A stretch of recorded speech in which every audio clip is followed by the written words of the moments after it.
আসসালামু আলাইকুম সুপ্রিয় দর্শক, আজকে চলে এসেছি কাঁঠালবাড়িয়ার সেই ঐতিহ্যবাহী বিলে, যেই বিলে রয়েছে অপূর্ব প্রকৃতির সৌন্দর্য, শাপলা ফুলে ভরপুর এবং থই থই করছে পানি। মানুষ যেন মাছ মেরে শান্তি পাচ্ছে এবং মিলছে মনে তৃপ্তি। তো আসুন সেই ভিডিওটি উপভোগ করি আনন্দের সহিত।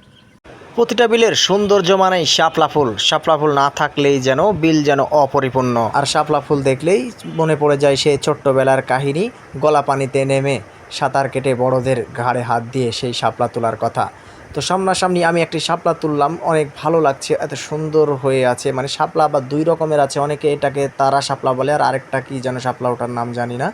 তো সকলে মিলে আমরা যখন বেড়াতে আসি এখানে, তো এতটা ভালো লাগছিল, প্রকৃতির যে মনোরম একটা দৃশ্য, মানে একটি বাতাস আছে, সেই ন্যাচারাল বাতাসটা যখন গায়ে লাগছে তখন অন্যরকম একটি ভালো লাগছে। এবং জালও পেতেছে অনেকে জায়গায় জায়গায়। সব থেকে বড় কথা হচ্ছে যে দৃশ্যটা আপনাদেরকে দেখাইতে চেয়েছিলাম, দুর্ভাগ্যবশত সেই দৃশ্যটা আপনাদেরকে আমি দেখাতে পারছি না, কারণ এখানে অনেকেই আসে মাছ মারতে। আজকে অতিরিক্ত রোদ পড়ছে, এই কারণে হয়তো কেউ আসেনি। তবে আপনাদের দেখানোর জন্য আমি একটি শাপলা তুলে সেই শাপলাটাকে আমি অবশ্য মানে শাপলার ভিতরে যেই মূলটা থাকে, যাকে ভ্যাট বলা হয়, ওটা আমি খেয়েছি।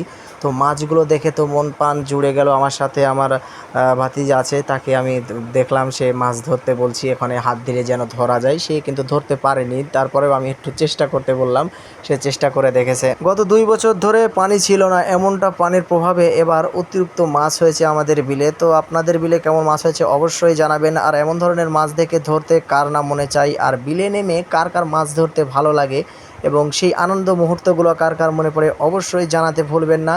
আর প্রকৃতির সৌন্দর্য তো মাশাআল্লাহ, আপনারা তো সবাই জানেন যে বিলের আবহাওয়াটা কেমন হয়ে থাকে। ভিডিওটা অতি ধৈর্যের সহিত দেখার জন্য অসংখ্য অসংখ্য ধন্যবাদ।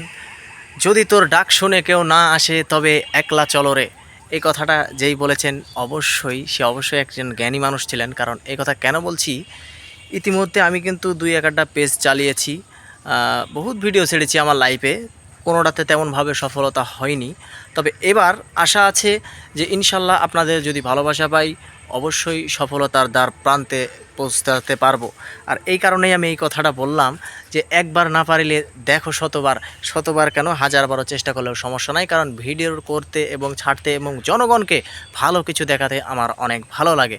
আর এটা যদি আমি পেশা হিসেবে নিয়ে নিই তাতে আমার কিচ্ছু যায় আসে না, এটা ভালো লাগে। আর কাজের পাশাপাশি এই সমস্ত ভিডিওগুলা যদি ছাড়ি আপনারাও দেখে মজা পাবেন। এবং অন্যান্য যারা কন্টেন্ট ক্রিয়েটর আউল ফাউল ভিডিও যেগুলা বানানো হয় আর কি, অযথা সময় নষ্ট করা, অনর্থক ভালো না লাগা, এই সমস্ত ভিডিও থেকে বাঁচতে আর কি আমি জনগণকে ভালো কিছু উপহার দিই, যাতে এই সমস্ত ভিডিওগুলো মানুষ না দেখে সময় ব্যয় না করে ভালো কিছু দেখুক, হয়তো কিছু শিখুক, আর না হয় ভালো মনের ভিতরে একটু ভালো লাগুক। তো সবাই এবার দোয়া করবেন, সমস্ত পেজের কাজ ছেড়ে দিয়ে একেবারে নতুনভাবে কাজ শুরু করেছি।